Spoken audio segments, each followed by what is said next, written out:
में जो कि हमारे अतिथि महोदय भी आ चुके हैं।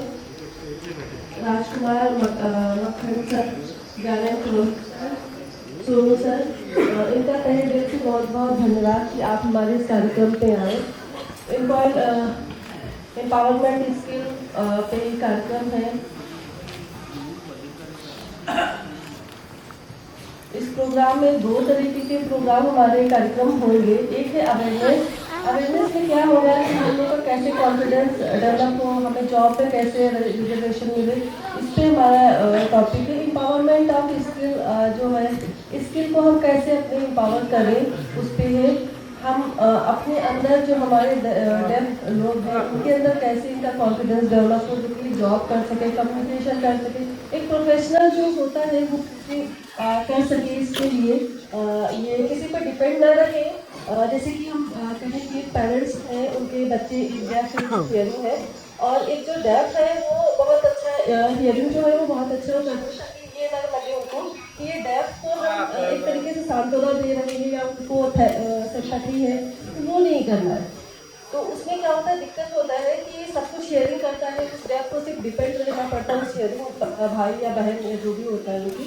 तो इससे अभी जो आज के कार्यक्रम इसलिए है कि लोग अपना कॉन्फिडेंस कैसे डेवलप करें, खुद से ही अपने आप को कैसे आगे बढ़ा सको कि वो आगे थोड़ा सा इसके प्रकार चालो। Uttar Pradesh association of the def का ये कार्यक्रम है। आप लोग पहली बार इतने सारे लोग एक साथ में एकत्रित हुए हैं। RPWD एक्ट 2016 जिसमें एम्पावरमेंट स्किल लीडरशिप उसमें कैसे होना है आपको आज होगा। इसमें हमारे 4 गेस्ट आए हुए हैं, जिसमें से 3 आ चुके हैं, एक अभी आना है।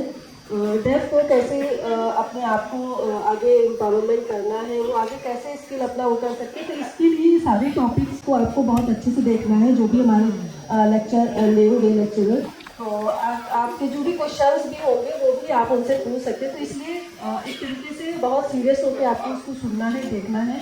इससे क्योंकि आप यूथ हैं, सब आगे कुछ कर सकते हैं। बहुत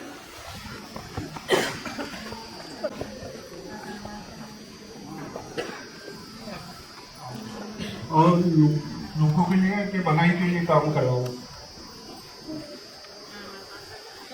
और लोगों को शिक्षित करने के लिए एक प्लान बनाया है ना, और लोगों को देखकर कर्तव्य ले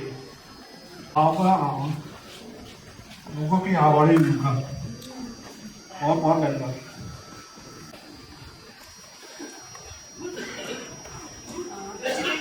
जो भी आप लोग को जो भी बताया उसके लिए सर का बहुत बहुत धन्यवाद। हम उद्बोधन के लिए अनमान सर को बुलाना चाहेंगे। मेरा नाम अदनान खान है, मेरा साइड नेम ये है और आज के इस कार्यक्रम में मैं आया हूँ। हमारे अलग अलग उसके जो गेस्ट आए हुए हैं, जैसे हाईकोर्ट से सर है, MP से ज्ञानंद सर है, तो आप सभी का बहुत तहे दिल से शुक्रिया कि आप लोग हमारे इस कार्यक्रम में आए और हमको एक बहुत महत्वपूर्ण जानकारी देंगे।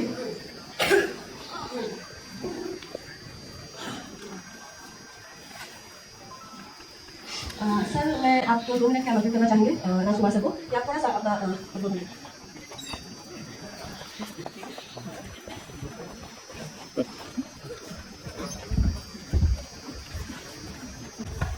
मंच पर उपस्थित समाज के विभिन्न वर्गों से आने वाले और दिव्यांगजन की सुधि लेने वाले ऐसे मूर्धन्य महानुभावों को और अवध की भगवान राम की इस पवित्र भूमि को प्रणाम करते हुए मैं आप सब दिव्यांगजन का, NGOज का, अभिभावकों का और विशिष्ट अतिथियों का जिनको यहाँ आमंत्रित किया गया है, उन सबका हार्दिक नमन करता हूँ, प्रणाम करता हूँ, अभिनंदन करता हूँ और आशा करता हूँ कि आप सबका जीवन उज्जवल हो, खुशहाल हो, आनंदित हो। मुझे बहुत प्रसन्नता है कि अवध की इस भूमि पर आज मुझे यहाँ आमंत्रित किया गया है। मैं विस्तृत विषय लेकर के डिटेल्ड अपना सब्जेक्ट लेकर के आया हूँ तो जब मुझे अवसर मिलेगा उस समय मैं आप सबके बीच में अपनी बात कहने का अवसर प्राप्त करूँगा। इस आशा के साथ आपका दोबारा से बहुत बहुत अभिनंदन, धन्यवाद। ये जानने के बावजूद समाज को बहुत दूर तक मार्गदर्शन दे रहे हैं, ऐसे हिंदू सेवा समिति कुछ लोग निमंत्रण पर आए हैं, उस सबका मैं हृदय से स्वागत करता हूँ, अभिनंदन करता हूँ। प्लीज अपना स्थान लीजिए। कहते हैं कि पूर्ण का भगवान होता है। 84 लाख योनियां हैं दुनिया में, देयर आर 84 लाख लाइफ, उनमें से मनुष्य को सर्वश्रेष्ठ बताया गया है। लेकिन दुर्भाग्य यह है कि मनुष्य जिस भगवान ने पैदा किया उस भगवान के ऊपर ही हम प्रश्न चिन्ह लगाते हैं।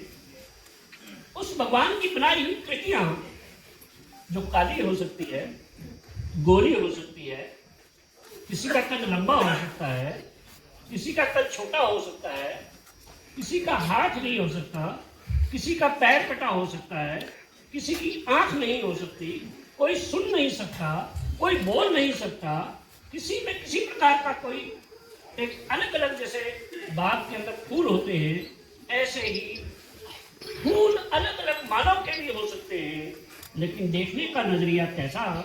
वाह रे भगवान, तेरे को पूजने वाले तेरा पत्थर में रूप देखते हैं। इंसान के अंदर भगवान विराजता है, इसको देखने का नजरिया शायद किसी में वाई ये ऐसा क्यों कि पर्सन विद डिसेबिलिटी, जिसको आज हम दिव्यांग कहते हैं, जिसको कुछ समय पहले हैंडीकैप कहा जाता था, विकलांग कहा जाता था, उसको देखने का नजरिया समाज का, सरकारों का, परिवारों का और स्वयं कई बार तो दिव्यांग का अपनी नजर में भी कैसा स्थान है?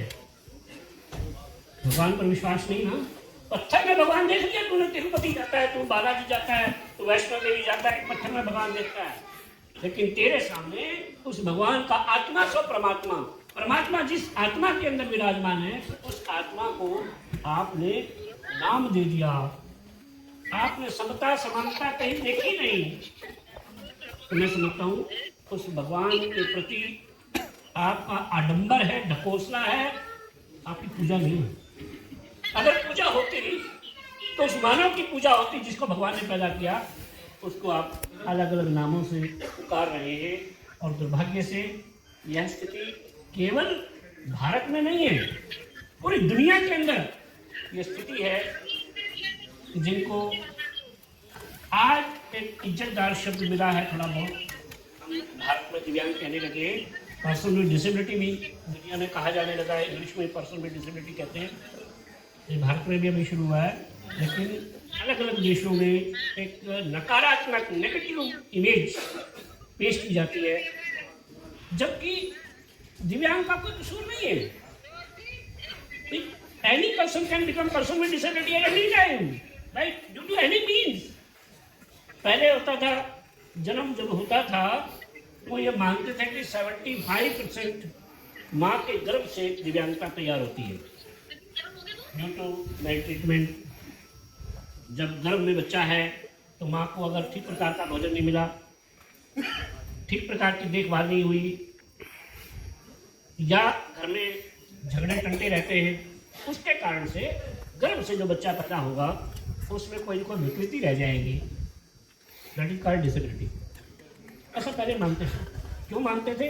क्योंकि हमारे देश में उदाहरण है कि अर्जुन का बेटा, कोई नाम बता सकते हैं? अर्जुन का बेटा जो किसी एक मामले में दिव्यांग रह गया था, 7 महारथियों ने उसको मिलकर के मारा था, द्रौपदी का वो पुत्र था। हाँ, कोई बता सकते हैं? हाथ खड़ा करो, इनको नाम ध्यान में, अभिमन्यु। लेकिन जो हमारे दिव्यांग बंधु है उन्हें बता पाए अभिमन्यु। अगर अभिमन्यु की माँ के गर्भ में ट्रेनिंग हो सकती है हाउ टू ब्रेक चक्रव्यूह, 7 चक्रों को कैसे काटना तोड़ना, लेकिन वापिस आने का रास्ता वो जब सुन पाता तो तब उसको नींद आ गई। इसलिए वो वापस नहीं आ पाया था। महाभारत के युद्ध में हम सबने इतिहास सुना है। तो माँ के गर्भ में अभिमन्यु तैयार हो सकता है तो विकृति तैयार क्यों नहीं हो सकती?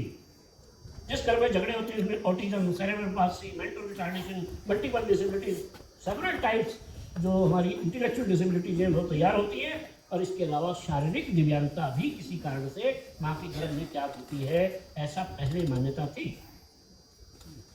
लेकिन आज साइंस ने तरक्की करी है। आज माँ के गर्भ में बच्चा जाते ही माँओं के कार्ड बन जाते हैं, इंजेक्शन लगते हैं। बहुत सारी दिव्यांगताएँ जो आने वाले समय में हो सकती थी वो पहले से ही उनका निदान हो जाता है। तो अब 75% post birth and 25% pre birth reason है। और पोस्ट बर्थ भी जन्म के बाद भी जो बहुत सारे रीजन हैं वो भी दिव्यांग बस के नहीं हैं। क्या क्या रीजन होते हैं? ज़्यादातर दवाई का रिएक्शन एक बहुत बड़ा कारण है। दवाएं एलोपैथी खास तौर पे इसका रिएक्शन है, हर दवा का रिएक्शन है। और उसके साइड इफेक्ट होने के कारण से, और बचपन में कितने लोगों से लोकोमोटर खास तौर पे मिलते हैं जिनको पता चलता है क्या कि सर पोलियो हो गया था, माँ बाप को पता नहीं था, गांव में आरएमपी को दिखा दिया था, आरएमपी ने जो दवा दे दी वो पैर उनका टेढ़ा हो गया और दिव्यांगता हो गई, जीवन भर के लिए हो गई। मैं आपके सामने मेरे दोनों कानों में मशीन है। अब मैंने मशीन उतारी है, राइट वाली तो, लेफ्ट वाला तो लगभग बंद ही है, और राइट वाला मेरा पोस्ट बर्थ है, मैं बाई बर्थ नहीं हूँ, इसलिए मैं साइन लैंग्वेज से नहीं पढ़ा। 80% hard of the remove post birth reason है। कुनीन की डोज एक आरएमपी ने ज़्यादा दी थी, गाँव में रहते थे, कुनीन मलेरिया हो गया और डोज एक्सेस हो गई, उसके कारण से मेरे कान जाते रहे। तो ये मेरी वन ऑफ द रीजन, जो एक बड़ा रीजन है वो दवा का दुरुपयोग है, दवा का साइड इफेक्ट है। दूसरा रीजन है दुर्घटनाएं। आज गाड़ियों की स्पीड बहुत हो गई, सड़कें बहुत अच्छी बन गई, अब कब आपके बगल से गाड़ी निकल गई आपको पता ही नहीं चलता। उसके कारण एक्सीडेंट्स हो रहे हैं, और एक्सीडेंट हो रहे हैं तो उसके कारण लोकोमोटर हो रहे हैं। मैं तो कमिश्नर रहा हूँ हरियाणा में, स्टेट कमिश्नर डिसेबिलिटीज, तो मेरा पूरे समाज में जाना ना सहज रूप से पहले भी रहा है, रहता ही है।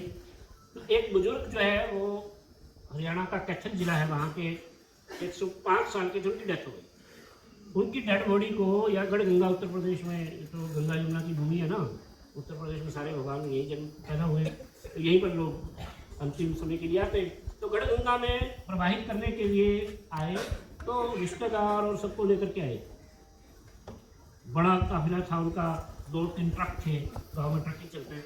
तो रात में उन्होंने निर्णय किया कि वापस जाते हैं, पहले रुकने का था, फिर वापस जाते हैं। वापस जाते हुए ट्रक ही आपस में टकरा गए।